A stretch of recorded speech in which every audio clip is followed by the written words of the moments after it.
Pour entrer dans la matière, je voudrais vous parler d'un homme qui s'appelait Nicolaas Spieckmann. Nicolaas Spieckmann était un Hollandais qui avait émigré aux États-Unis avant la guerre. C'était essentiellement un géographe et accessoirement un historien, et il avait beaucoup réfléchi sur précisément ce que l'on appelle les questions géopolitiques. Il n'était pas très connu, il était professeur dans une petite université américaine, et il mourra d'ailleurs avant la fin de la guerre. Il meurt en 1944 d'une douloureuse maladie, avant la fin de la guerre. Et dans les 2 dernières années de sa vie, il écrit 2 livres successifs extrêmement importants. J'ai eu l'expérience suivante il y a une dizaine d'années aux États-Unis. Je voulais absolument me procurer au moins l'un de ces 2 ouvrages qui sont à peu près introuvables. Et à nouveau, je n'ai pas réussi à les trouver. J'ai fait beaucoup de librairies à New York sans pouvoir le trouver. Et je me rappellerai toujours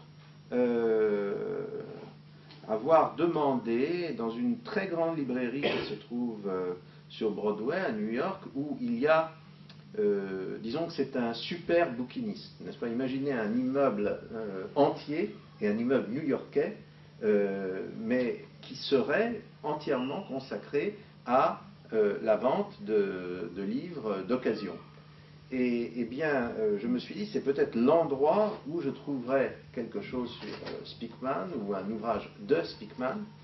Et je me rappelle m'être adressé à un jeune homme qui servait de libraire au département historique et politique, et je lui parle de Spieckmann, je lui demande alors il me demande d'épeler ça, etc. Il me dit non, je ne vois absolument pas, et il me dit avec un sourire un peu ironique, must be a genius, certainement un génie, sous-entendu, c'est certainement pas un génie puisque je ne vois pas de livre de Spieckmann. Or, cet homme, Spieckmann, on peut dire pratiquement que le monde dans lequel nous vivons encore aujourd'hui, et en tout cas le monde dans lequel on a vécu de 1945 à 1991, d'ailleurs jusqu'à la chute de l'Union soviétique, ce monde-là, c'était Spieckmann qui l'avait inventé. Alors, je vous explique rapidement les choses. Lorsque les États-Unis sont entrés en guerre, ils sont entrés en guerre, nous sommes aujourd'hui le 6 ou le 7 Le 7. Eh bien, vous savez que c'est le 7 décembre 1941, que, donc jour pour jour, n'est-ce pas, nous sommes à l'anniversaire de ce jour-là, que le Japon a attaqué les États-Unis à Pearl Harbor, et que les États-Unis, qui ne le souhaitaient pas, se sont trouvés entraînés dans la Deuxième Guerre mondiale. À partir du moment où ils sont entrés en guerre, les États-Unis ont travaillé à l'américaine. C'est-à-dire qu'ils ont non seulement mobilisé des forces militaires, industrielles considérables, mais ils ont également décidé de mobiliser les cerveaux. Et donc, il y a eu, dès le début de l'année 1942, des appels qui ont été affichés partout aux États-Unis. À l'époque, il n'y avait pas vraiment la télévision ou des moyens de communication de ce type, ni Internet, n'est-ce pas? Mais on affichait partout où c'était intéressant, on disait ceci: si vous pensez savoir quelque chose qui peut aider à l'effort de guerre des États-Unis, venez nous trouver et venez nous dire ce que vous pouvez faire pour nous. N'hésitez pas, même si c'est une connaissance qui peut paraître complètement périphérique, peu importante, théorique, voire même à la limite du fantaisiste, si vous pensez que ça peut servir, venez nous trouver. Et alors, il y a eu des choses extraordinaires. Il y a eu un très grand nombre, bien entendu, d'intellectuels de tout ordre qui sont venus. Il y a des mathématiciens qui sont arrivés, qui ont dit, écoutez, moi je suis spécialiste d'une branche complètement ésotérique des mathématiques, mais j'ai dans mon idée que ça peut être très utile pour calculer le meilleur itinéraire, par exemple, pour des bateaux qui doivent éviter des sous-marins. Et effectivement, les Alliés ont gagné la bataille de l'Atlantique en utilisant ces méthodes mathématiques pour déjouer des sous-marins allemands. Il y a eu des gens qui disaient, écoutez, moi je suis un voyant extralucide. je vois des choses, est-ce que ça vous intéresse? On lui a dit oui, asseyez-vous et voyons ce que nous pouvons faire ensemble. Il y a des gens qui sont arrivés, qui fumaient un gros cigare. Asseyez-vous, bonjour monsieur, comment vous appelez-vous? Freud, Sigmund? Non, évidemment, le vrai Sigmund Freud est déjà mort, mais il disait je suis psychanalyste. Ah, vous êtes psychanalyste, et alors? Il dit ben voilà, je me dis que si j'ai suffisamment d'informations sur la personnalité des dirigeants ennemis, je peux peut-être faire des portraits psychologiques, psychanalytiques, qui peuvent servir à la prise de décision à leur égard. C'est très intéressant, asseyez-vous, etc. Bonjour monsieur, bonjour madame. Eh bien écoutez, moi je suis un spécialiste de la civilisation japonaise. Ah, très intéressant. Mais pas du tout du Japon d'aujourd'hui, du Japon. Mais asseyez-vous, ça peut être très intéressant. Racontez-nous ce que vous savez. Alors, un nombre considérable d'ouvrages qui sont devenus des grands classiques ont été écrits, en fait, dans le cadre de cet effort de guerre, et un nombre considérable de ces contributions ont effectivement servi l'effort de guerre. Et Speakman est venu, il a dit, voilà, moi je suis professeur d'histoire et de géographie dans une petite université, mais j'ai des idées sur le fonctionnement du monde, est-ce que ça vous intéresse? Et on lui a dit, monsieur Speakman, certainement, asseyez-vous, travaillez et dites-nous ce que vous avez à nous dire.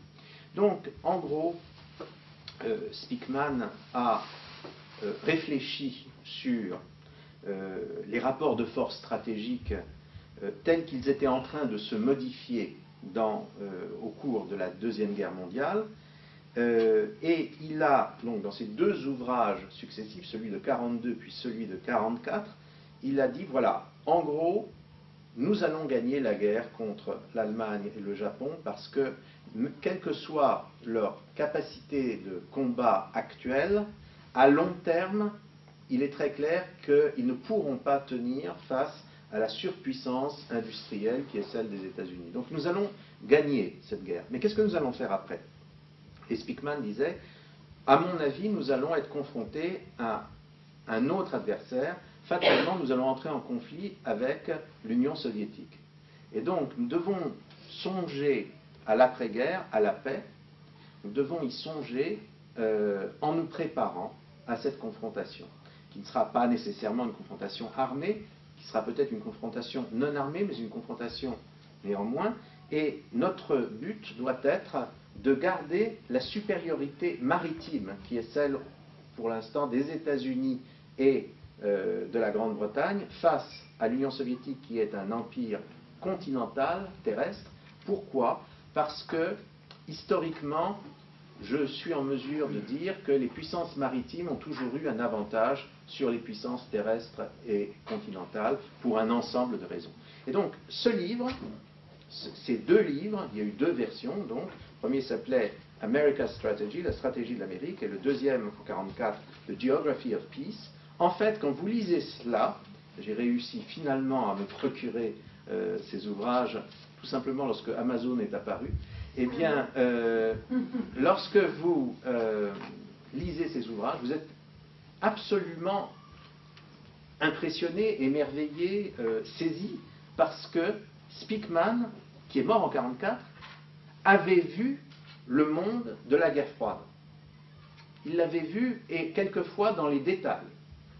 Et effectivement, l'ouvrage de Speakman a été vu par les dirigeants américains à la fin de l'époque Roosevelt et au début de l'époque Truman, et il a été diffusé largement dans les milieux décideurs américains, et il a servi en quelque sorte de modèle théorique pour la construction du monde de l'après-guerre, de ce monde où notamment il y a l'OTAN, où il y a eu le déploiement de bases américaines sur le pourtour de l'Union soviétique, où une stratégie de, non pas de guerre contre l'Union soviétique, mais de contentement, je ne sais pas comment on doit dire en français réellement, il s'agissait de contenir l'Union soviétique pour la maintenir dans un certain état, mais pas au-delà. Eh bien, cette stratégie, c'est donc Speakman qui l'a imaginée. Je vous raconte cette affaire, je me suis un peu étendu sur ce cas, simplement pour vous montrer que la géopolitique peut être effectivement quelque chose de relativement sérieux. c'est un instrument qui a de la valeur quand, bien entendu, elle est menée avec un minimum de logique, de rigueur et une bonne appréciation des problèmes qu'elle peut essayer d'aborder. Alors bien entendu, on peut dire que,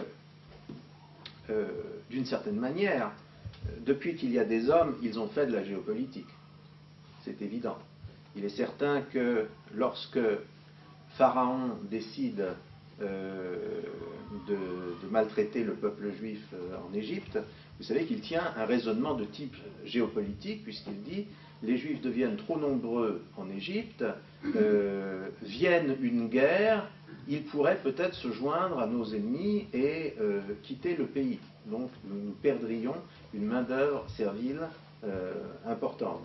C'est un raisonnement de type géopolitique, c'est-à-dire qu'on essaie d'envisager un changement des rapports de puissance autour de l'État où l'on vit, et on essaie donc de prendre des mesures qui permettraient de faire face à cette éventualité. La géopolitique, encore une fois, on peut trouver non seulement des raisonnements de type géopolitique, mais on peut trouver parfois des ébauches de théories géopolitiques dans toute la pensée politique et militaire et diplomatique de l'Occident, de l'Inde, de l'Extrême-Orient, chinois et japonais, depuis le premier millénaire avant Jésus-Christ et jusqu'au XVIe siècle. La géopolitique devient toutefois quelque chose de plus pratique, de plus systématique au XVIe siècle. Pourquoi au XVIe siècle? Parce que le XVIe siècle, c'est tout simplement l'avènement du monde globalisé. Jusqu'au XVIe siècle, les hommes vivaient dans un certain nombre de régions qui étaient relativement fermées, refermées sur elles-mêmes. Il y avait, par exemple, si on regarde notre partie du monde, il y avait un ensemble, en gros, autour de la Méditerranée, composé des pays européens, ou du moins d'une partie des pays européens, et puis de l'Orient classique.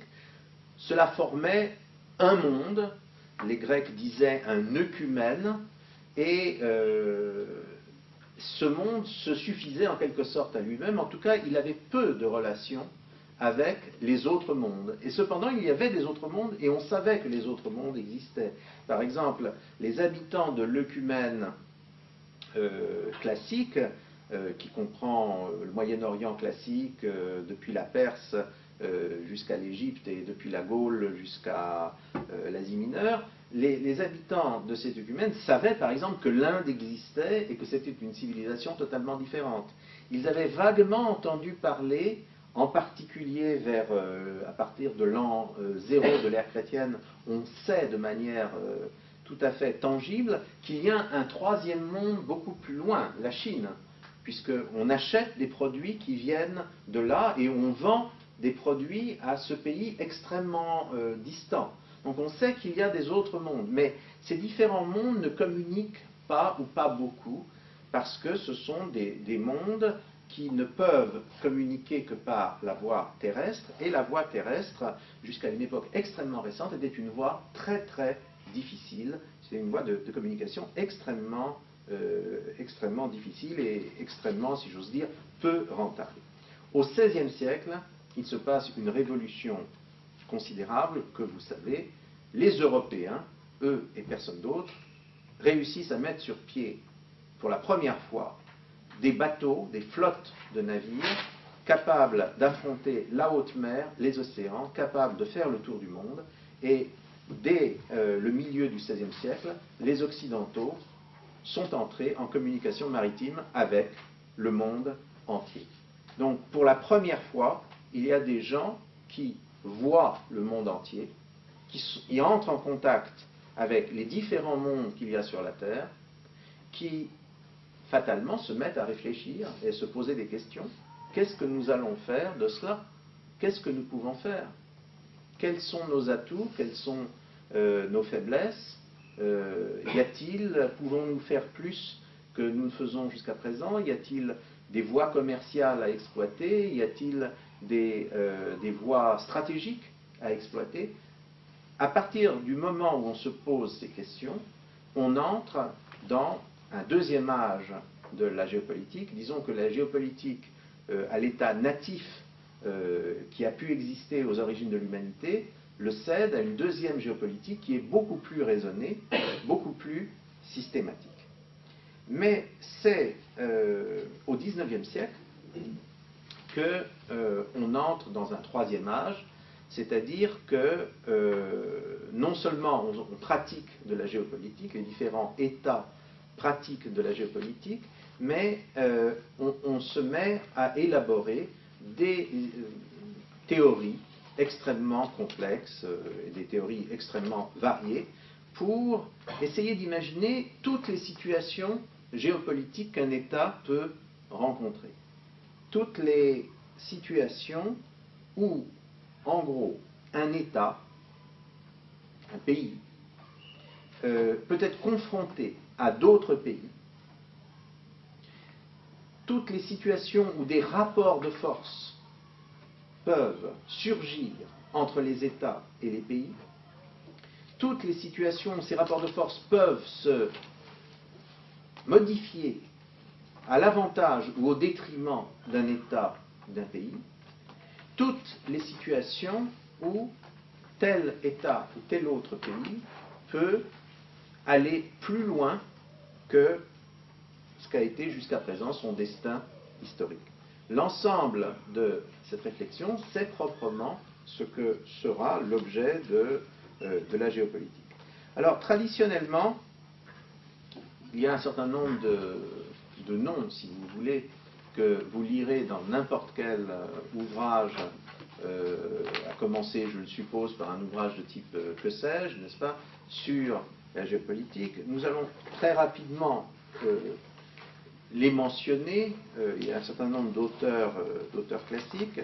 Ce sont tous des auteurs qui sont soit issus des milieux militaires, soit issus, en gros, du professorat d'histoire et de géographie. Voilà les deux milieux qui s'intéressent à ça, qui élaborent des théories. Alors, peut-être que historiquement, le premier théoricien de la géopolitique, c'est un Américain, un amiral américain qui s'appelle Alfred Mahan. Il a vécu de 1840 à 1914, et essentiellement, il a eu une réflexion sur la puissance maritime. Vous voyez que c'est un thème que Spykman, quelques décennies plus tard, va considérablement développer. La puissance maritime, en gros, Mahan était un amiral de la flotte de guerre des États-Unis. Les États-Unis avaient une flotte marchande importante qui était en train de devenir la plus importante du monde, qui était encore la deuxième derrière celle de la Grande-Bretagne, mais qui était en train de rattraper la flotte britannique. Mais en revanche, ils n'avaient qu'une flotte de guerre minuscule, parce que les États-Unis, traditionnellement, n'étaient pas un pays militaire, ils avaient une armée minuscule, ils avaient une flotte de guerre minuscule. Et Mahan dit, écoutez, regardons les choses en face, l'Amérique est un grand pays qui nécessairement va jouer un rôle très important dans l'histoire du monde à partir de maintenant. Si nous n'avons pas de flotte de guerre, nous sommes à la merci d'un pays qui aurait une flotte de guerre, et si en revanche nous en avons une, nous sommes en mesure non seulement de nous défendre, mais d'imposer éventuellement notre volonté à d'autres pays. Donc, il faut que nous ayons une flotte de guerre. Et à partir de là, il fait un certain nombre de réflexions sur l'importance de la mer dans la géopolitique, c'est-à-dire l'étude des rapports de force entre les nations. Le deuxième auteur que l'on cite traditionnellement est un Allemand, il s'appelle Friedrich Ratzel. Il a vécu à peu près à la même époque, il naît un tout petit peu plus tard. C'est un Allemand né dans le Grand-Duché de Bade, et ensuite il devient un sujet de l'Empire allemand après l'unification de l'Allemagne. C'est un gigantesque universitaire qui a abordé énormément de problèmes. Pourquoi la France a perdu la guerre de 1870 ? selon lui, pas seulement pour des raisons strictement militaires, pour d'autres raisons aussi. Pourquoi l'Amérique est en train de devenir une grande puissance? Pourquoi les Chinois émigrent dans le monde entier? Et il a résumé peu à peu un certain nombre de notions dans un ouvrage énorme qui s'appelle l'anthropogéographie. Il n'a pas encore utilisé le mot géopolitique, le mot n'existe pas, le mot est forgé par le troisième de la liste, c'est un Suédois qui s'appelle Rudolf Kielen, ça s'écrit K-J-E-2-L-E-N. Il est plus jeune que les deux précédents, puisqu'il naît en 1864, il vivra jusqu'en 1922. Kielen est l'inventeur qui écrivait, il était suédois mais il écrivait en allemand, c'est l'inventeur du mot géopolitique. Il cherche un mot qui résume bien sa réflexion et il forge ce mot. N'importe qui peut forger un mot. Chacun d'entre nous peut inventer un mot. Le seul problème, c'est que tantôt il y a des mots qui réussissent, tantôt il y a des mots qui ne réussissent pas. En l'occurrence, c'est un mot qui va considérablement réussir. Et la théorie de Kielen, c'est une théorie très intéressante, extrêmement intéressante. C'est qu'un État, un pays, un État, on ne va pas trop chipoter pour savoir s'il s'agit d'un pays ou d'un État, de la structure en quelque sorte administrativo-gouvernementale ou de quelque chose de plus profond. Selon lui, un pays ou un État, c'est une forme de vie. Ce n'est pas seulement une structure légale, c'est une forme de vie, c'est un organisme. Et il s'inscrit en quelque sorte, il n'emploie pas ce mot, mais on pourrait le comprendre comme ça, il s'inscrit dans une sorte d'écologie. C'est-à-dire qu'il y a des domaines où certains États prospèrent et d'autres États ne prospèrent pas. Voilà donc la théorie de Kielen. Nous avons des Français. Avez-vous entendu parler de Vidal de la Blache? Il a une rue à Paris.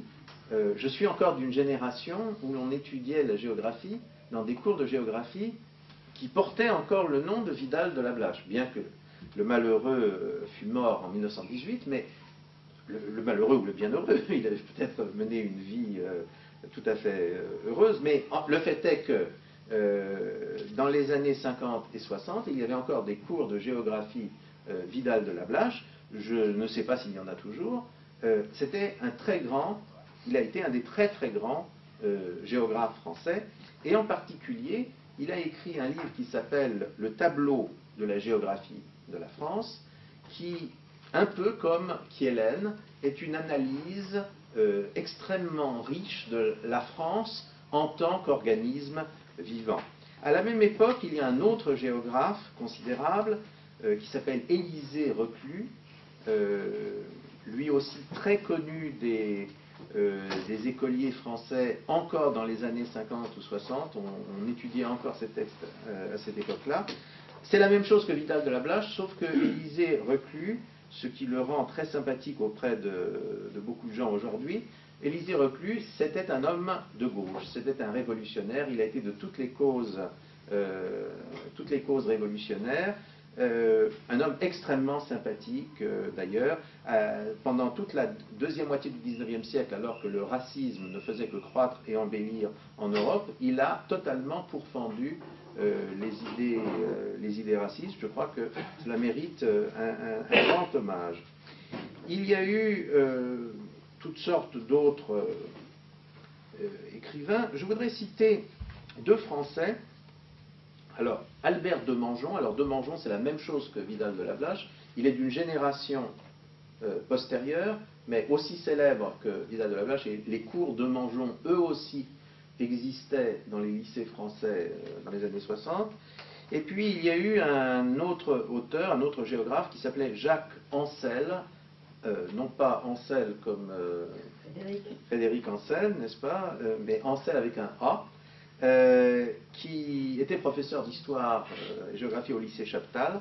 Ce qui est intéressant dans ces deux auteurs, c'est qu'ils ont fait une critique de la géopolitique. Ils pensaient que les théories de géopolitique qui étaient à la mode étaient des théories finalement plus littéraires que scientifiques, souvent au service d'idéologies nationalistes, et ils prônaient une approche beaucoup plus scientifique des problèmes de type géopolitique. Leur critique aura une très très grande influence sur la pensée géopolitique contemporaine. Je termine par un homme clé qui marque en quelque sorte la transition entre ces premiers penseurs qui sont un peu des théoriciens et d'autres penseurs que nous allons aborder tout de suite, qui sont beaucoup plus des praticiens. Il s'agit d'Emmanuel de Martonne.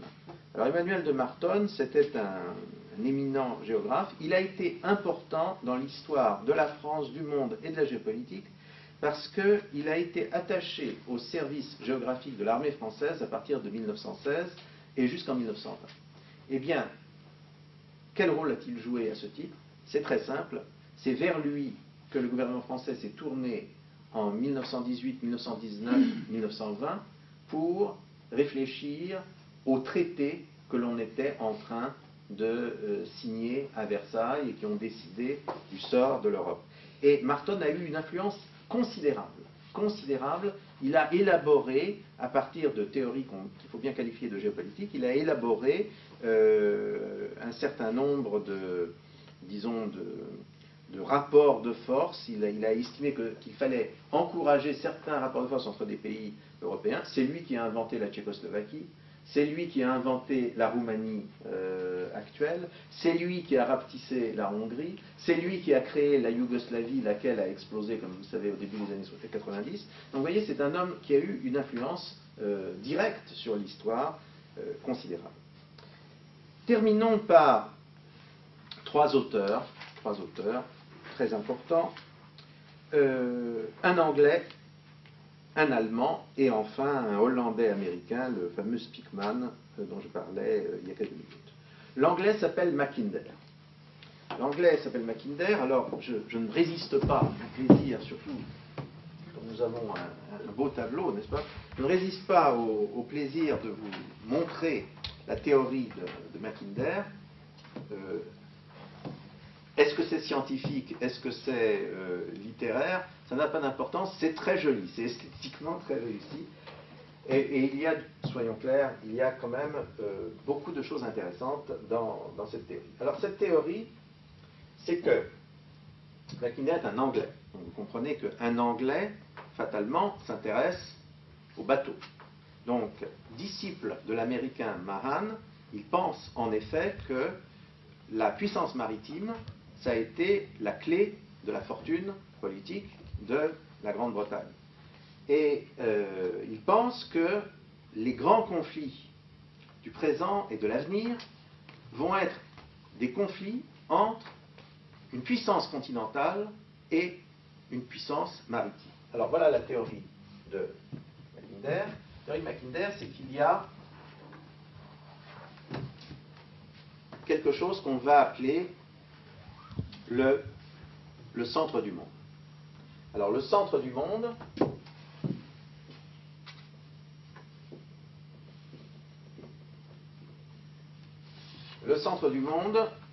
en gros, c'est la masse continentale eurasiatique. Et puis il y a en face des puissances maritimes. La théorie de Mackinder, c'est que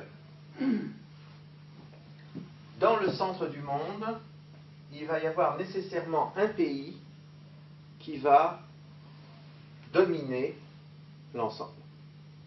Alors, au début, Mackinder se dit, ça va être la Russie. Quand il y a la Première Guerre mondiale, Mackinder dit, finalement non, ça ne va pas être la Russie, ça va plutôt être l'Allemagne qui va manger la Russie. Et à la fin de sa vie, il revient à sa théorie première, il va dire, ça va être l'URSS.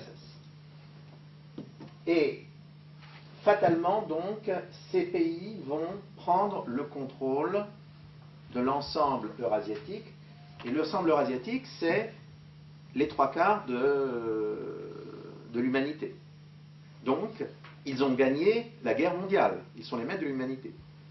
Oui, mais les autres pays qui sont minoritaires ont un avantage sur les États continentaux, ils ont les bateaux, ils ont la puissance maritime.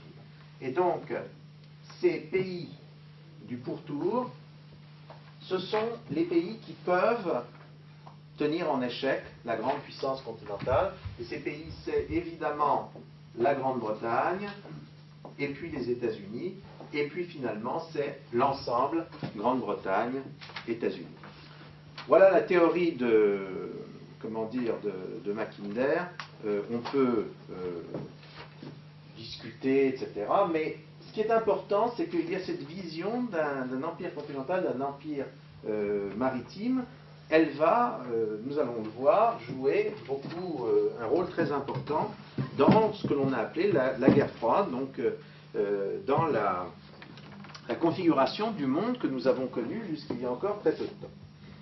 Le deuxième auteur, c'est un Allemand, il s'appelle Haushofer. C'est un Munichois, au sens propre du terme, c'est-à-dire qu'il habite Munich, n'est-ce pas? Son originalité, c'est que c'est un excellent connaisseur de l'Extrême-Orient.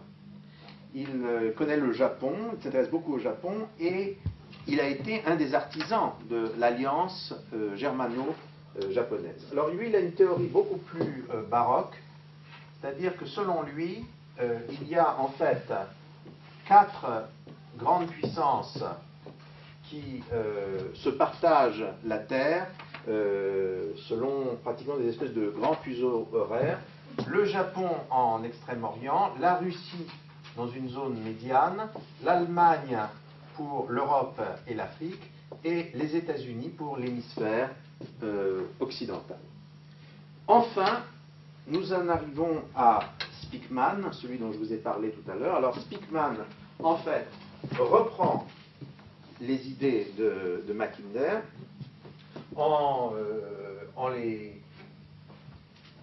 Mackinder, c'était un amiral anglais et un gentleman. Donc il avait des idées fulgurantes, il écrivait des articles très élégants, mais il y avait un moment où il considérait qu'il n'était pas de la dignité d'un gentleman d'entrer trop dans les détails.